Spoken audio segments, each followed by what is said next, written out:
images near the Strait of Hormuz off Iran, where new attacks are now sending oil prices on another wild ride today. This is. I was born too late to fight in the Middle East, right? I was born a little bit too early to fight in the Middle East. But good thing that I was born just in time to fight in the Middle East. Okay? I'm 26. Are they still like, am I still draftable? I don't really know like what the cutoff is. I mean, I'm kind of young, right? I'm not a kid, High flagged ship, one of at least 3 vessels that have been struck today in that critical waterway. Thailand's Ministry of Transport says 20 crew members have been rescued. 3, though, remain unaccounted for. We're going to show you a map of the approximate locations of these attacks on ships today in. Yo, Iran, that's so clutch for them, right? Because like they don't have a powerful military, but they got just enough to hit all the stuff they need to hit. They don't really have a powerful economy, but the Strait of Hormuz. You're really going to try to get some cargo ships past us after you bomb our children's school? No siree. Strait. A reminder, some 20 million barrels of fuel a day move through this critical shipping route, and it is clearly effectively remains shut down because of this very real threat. Let's get right to Paula Hancock's live in Abu Dhabi for the latest on this. What are you hearing here?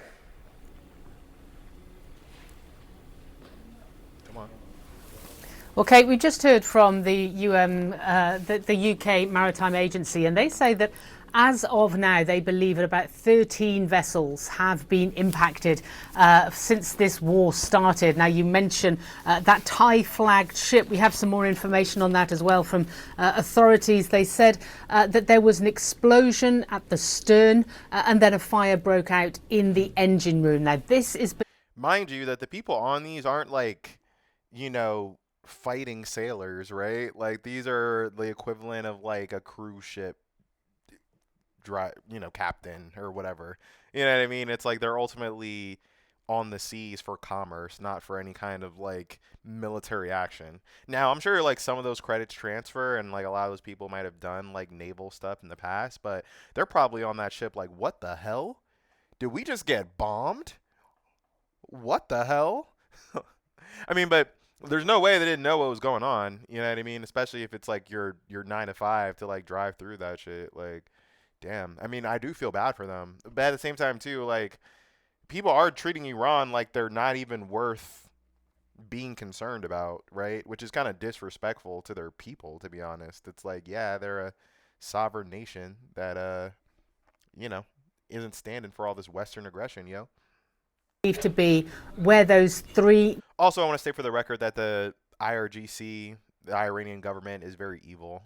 And I hope they're not in power anymore, but, this being the method, this being like the manifestation of it is wrong to the point where I feel like it needs something else. It's not going to be some Zionists rolling through that frees them, Sailors were on duty at the time. So 20 rescued by the Omani Navy. We know that the captain told the crew to evacuate. They got in lifeboats and were then saved, but 3 still missing at this point. So it is a great concern. Damn, yo, 3 of them are still missing. Do you think they survived? I mean, hopefully, right? I mean, they didn't do anything. The thing is with being at sea, even though like the Strait of Hormuz is relatively small, it's not like they can swim from one side to the other. It's just being in the water without any kind of vessel is, that'll get you eventually. That Iran appears to be ratcheting up these attacks on vessels in the Strait of Hormuz and in these very critical waters. Now, one of the vessels we understand was a cargo vessel, so we're not just talking about the restrictions of oil getting to where it needs to here. There's a lot more that there are concerns of. Now, a quick look at what else has been happening since Iran has said that it's going to have its most intense and heaviest operation. We do appear to be seeing a fairly consistent retaliation across the Gulf nations. Here in the UAE, we have been hearing a number of different waves of interceptions. Dubai Airport, there were 2 drones that hit nearby, we understand. Apparently the Dubai Airport is the most busy airport in the world. You know, I would have thought it was Newark, but I'm from New Jersey, right? So I'm kind of stupid. I'm just joking. But yeah, I would have thought it was like, you know, Newark or New York or, you know, maybe even like California. But nah, it's in Saudi Arabia, I guess. And people aren't going to want to fly there if there's rockets hitting it, that's for sure. Especially since a lot of the people that are going there are rich, well off, or just esteemed, established in some kind of significant way, you know? That 4 people have been injured there, authorities saying, in the vicinity of Dubai Airport that fell. Flights have started to take off again now, though. We also know that in Bahrain, in Kuwait, in Saudi Arabia, they have also seen interceptions and alerts over the past 24 hours. And Iran has also expanded, if you like, its target list. We are hearing from Iranian officials through state media that they say now offices and assets of major American tech companies with operations in the region would be considered. I mean, hit them where it hurts, right? They're like, okay. And I know that I've heard like Iranian officials say this before, but Americans don't really have any heroes. Like, there's really no like no national hero that, like, if they were gone, everybody would be like, yo, what the hell, you know, like Mickey Mouse like is like the closest thing we got, maybe like some pop star or some shit, you know. So it's like, if they really want to attack us and have it be concerning, it's got to be like these big businesses. Like, motherfuckers couldn't Google for one day because of a motherfucking Iranian strike. Even if some people couldn't, like, people would be like, this needs to end now. You know what I mean? And then Palantir, I mean, that's just 2 birds, 1 stone. I mean, they're just doing the Lord's work at that point. Legitimate target. Now, clearly there are many in this Gulf region. We also had an interesting quote I want to bring to you from the Qatari Foreign Ministry spokesperson, saying that from day one they had warned that this could be the potential fallout of any military action in Iran. He said, quote, "This is the biggest I told you so in the history of I told you so's in the world." Clearly there is frustration and anger among leaders in this region. Kate? Very clearly. Paula Hancock, thank you so much, Paula, for bringing us all. And, you know, I try not to put too much stake on this, because at the end of the day, people are more than their race or like their nationality.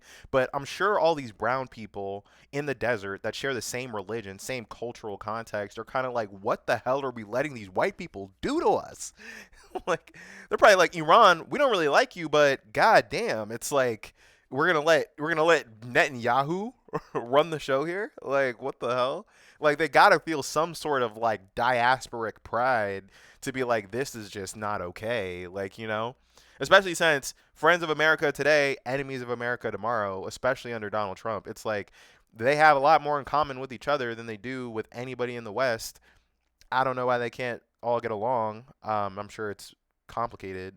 I'm sure it's not easy to get along, but maybe this will unite them, because like what we're doing over there is kind of bullshit, you know. Some of the hubs on which global trade does rely on are actually being affected, are being closed by the situation right now. It's true from Jebel Ali, it's true for Abu Dhabi, it's true for a few of those hubs, and this is going to create ripple effect, I think, for a while, as we need to see how this is going to sort itself out. In the short How it's going to sort itself out. It's so funny. I mean, this is a CEO, so it makes sense that this would be his language, but there's nothing to sort out. It's like one person is doing this, right? Like, Donald Trump did this unilaterally. I mean, I guess Netanyahu told him to do it, but again, these are just 2 autocrats, like 2 people who have, in theory, democratic bodies that are supposed to inform their decisions, but because both of our constitutions are faulty, I guess, like, one man can decide unilaterally to go to war with a whole fucking country. Like, god damn. You know what I mean? And it's like everyone's using this soft boy language, like, oh, you know, this will sort itself out, you know, for conflicts to ease. Motherfucker, it's the great Satan. It's the motherfucking billionaires and Epstein class in America, like, in Israel, that are perpetuating this shit, you know? What the hell? we can manage this, but if this was to endure, this would create, I think, serious congestions and serious issues across the global supply chain. What happens next is anybody's guess. The very idea that this area is being mined by the Iranians, or indeed that the US is going in and starting to attack those various rubber dinghies and ships that's doing the mines. Even if Trump is successful and what he's saying you can do is like escorting the ships and all that, a lot of places are just not going to transfer stuff there, because even if you can get like Trump's guarantee, that's worth the fucking paper that it's printed on, like, and then even if like America's doing a competent job of protecting these ships, accidents happen, shit slips through, like, there's lots of mines, like you'll hear stories about like European children getting blown up for mines from fucking World War II and shit. Like, decades after that shit happened. So mines in the sea, like, it represents a really big problem for international commerce. It really does. It's simply unheard of, and frankly, we don't know how it will develop. The only thing we can say with any degree of certainty is that as long as that waterway remains closed, then the price of oil just keeps rising. Richard Quest. Sucks for you if you have a car. I don't. I'm a hippie like that. But everything's gonna go up.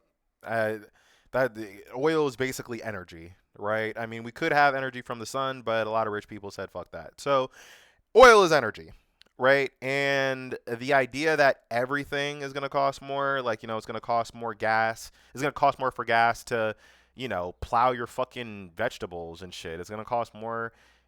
Plastic is made of oil. Right? Everything's going to be more expensive. All because of Trump's dumbass. He bankrupted a casino. I mean, it's kind of banal to bring that up, but it's still mind-blowing to me.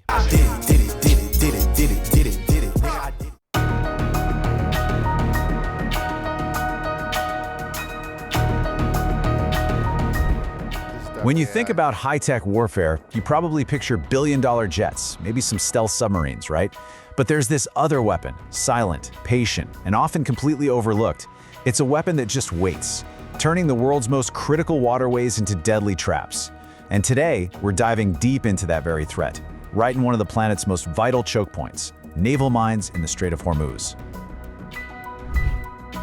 Okay, let's just start with a number that should really stop you in your tracks. 77%. That is the percentage of U.S. ship casualties since 1950 caused by naval mines. Damn, 77%? I mean, I imagine being in a boat is a lot like being in an airplane, where it's like even minor damage spells disaster for pretty much everyone on board, you know what I mean? I mean, I guess boats can have lifeboats, so, they're not crashing, but I would not want to be on a boat with a hole in it, especially since the explosion probably kills people too, and the fires. Even if the boat can keep its integrity, like just the fire, the heat will make people either jump off to drown later, or they just burn up, or smoke inhalation, or even like cancer from smoke inhalation years later. The weapon that does all this, it can cost as little as $1,500. I mean, that's less than a beat-up old car, but it can cripple a state-of-the-art warship. It's this incredible, lopsided power dynamic that makes this threat so important to understand. So why are we zeroing in on the Strait of Hormuz? Well, because this tiny sliver of water is basically the world's energy lifeline. And for a country like Iran, being able to threaten or even control this choke point. All of the information that I've heard so far has seemed accurate. That's why I'm staying on this video. But the visuals are fucking AI slop. The guy narrating it is AI too. It's, good thing I'm stealing their content. Jesus. I'm joking. Kinda. Gives them an enormous amount of strategic leverage. And you know what? Naval mines are the perfect tool for that job. Mines kind of have this dual personality. On the one hand, you can use them defensively, like a giant keep out sign for your coastal waters. But offensively, that's where they get really insidious. You can use them to damage enemy ships, sure, but you can also use them to subtly force an enemy fleet down a specific path, right into a trap. For Iran, that flexibility is a huge strategic plus. Yeah, I mean, the Strait of Hormuz is so small, too. It's like, if they just have some fucking Iranian ops just waiting for them because the ships can't go side to side, then, yeah, game over. The answers here are actually pretty surprising. Yeah, you might be picturing some big, specialized ship slowly dropping mines one by one. And that definitely happens, but that is just one part of the story. Mines can be fired out of submarine torpedo tubes, they can be dropped from helicopters, and this is a really big deal for a force like Iran's, they can be chucked overboard from small, totally unassuming boats, like fishing boats or speedboats, and that makes spotting them. I mean, we all know how Trump feels about fishing boats, honestly. Like, I don't even think that would stop him. He has no problem with killing civilians. He did that in Venezuela, killed a bunch of people that didn't have anything to do with the cartel, more than likely. Yeah, so that might not be as helpful to them. Before it's too late, incredibly difficult. Okay, so at their core, mines come in two basic flavors. You've got the classic contact mine. That's the one you've seen in all the old war movies, the spiky ball floating around. A ship bumps it, and boom. Simple, but effective. But then you have its much smarter and way deadlier cousin, the influence mine. And this is where the technology really takes a leap. These influence mines, they don't need to be bumped. They wait for a ship's signature. See, any big ship moving through the water creates a magnetic field. It makes noise. It changes the water pressure around it. These smart mines are down there, listening, feeling, and sensing, just waiting for the exact right target profile to pass overhead before they decide to detonate. And they can wait in a few different places. Some are drifters, which just float around freely. It's terrifyingly random, and they're actually banned by international law, but they're still out there. Others are moored, tethered to the seabed so they float below the surface like silent predators. But the most powerful ones, those are the bottom mines. They literally just sit on the seafloor, packed with huge explosive charges, and they are incredibly hard to find. I don't know if this is a dumb question, but like, aren't fish gonna like trigger them? Like, does that happen? I guess like if it's a mine, a ship is a lot bigger than a fish, so I guess like some slight, back and forth really wouldn't matter that much, especially since they're made of metal and shit. But like, what if like a whale hit it, right? Would the whale blow up? Like, is there any kind of like precedent for that kind of thing? Chat, does anyone know? Let me know. So a mine goes off underwater. How does that explosion actually take out a massive steel ship floating way above it? It's not just a big bang, it's a really fascinating and pretty brutal display of physics. It's this devastating 1-2 punch. First, the explosion creates this massive, super fast, expanding bubble of gas. This bubble just rockets upward and slams into the bottom of the ship, into its keel, trying to literally lift it out of the water and break its back. And at the exact same time, the blast sends out this invisible but incredibly powerful shockwave that can tear a hole in the hull and shatter sensitive equipment all over the inside of the ship. Okay. You know how powerful that thing's got to be at the bottom of the ocean and fucking blow a hole in the bottom of your ship? It's basically like airbending is what it's saying, right? Like the shock wave lifts the boat out of the water and it just like snaps in half. Damn. I mean, how are these things cheap? Like, I'd really want to know like the science behind it, I wonder. That sounds really bad for a warship, but what about the ships that are the most likely targets in the Strait of Hormuz? The supertankers. I mean, these things are just enormous. Surely they can handle a mine, right? Well, it's a bit complicated. That gas bubble we just talked about, it's probably not strong enough to break the spine of a fully loaded supertanker. And believe it or not, the millions of gallons of crude oil inside can actually absorb some of the shockwave.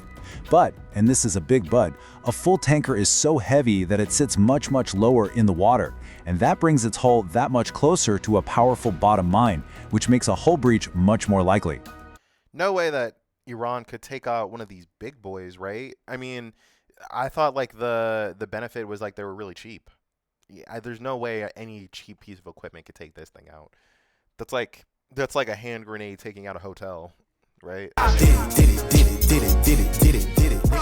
This isn't just some interesting thing that happened in the past.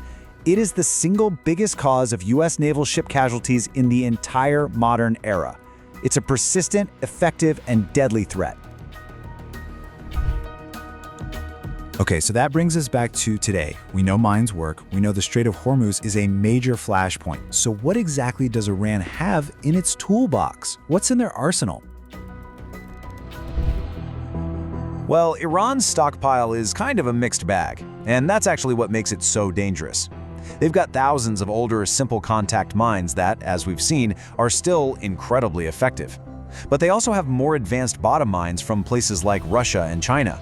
Yeah, that's another kind of relevant detail. I mean, Russia has been gifted an American Ukraine, right? Like, America has a conquest of ego of its own that's pointless, that it should win on paper but won't because the population is very motivated against them, right?